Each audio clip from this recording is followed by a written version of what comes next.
kuring jeung anjing nu ngaranna si Tumang.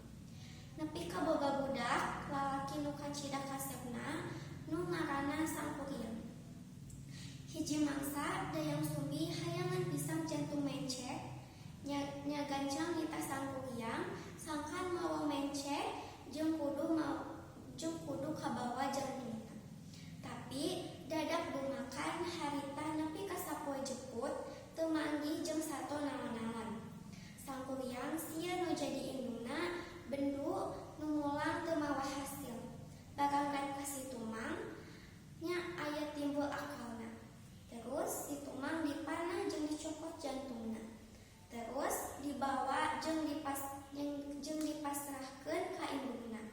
Ku dayang sumbi ditarima terus diasakan. Gancangna carita liwat welasan tahun, Sangkuriang tumbuh jadi jajakan gagah, kasep tur hulukung ku elmu. Jambar ku pangabisa, hiji mangsalit, parawan welasan tahun, geulis kabina-bina. Barang paamprok timbul tatali asih, nya terus atali janji, pek hirup babarengan ngawangun rumah tangga.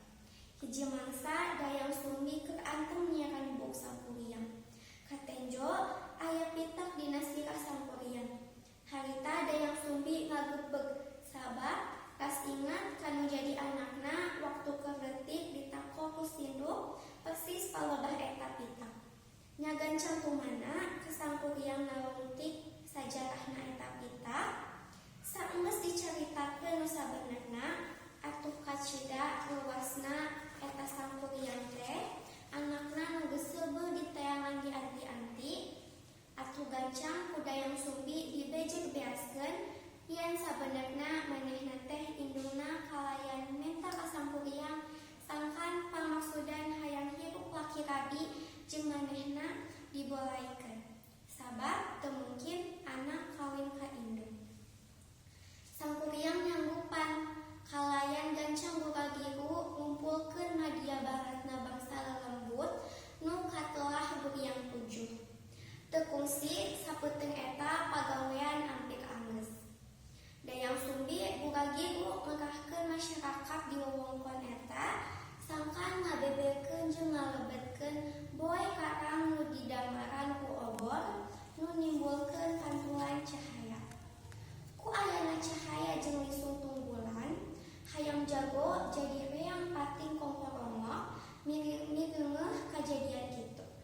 Guriah 7 nu keur ngasipkeun pagawean kacida luaseun.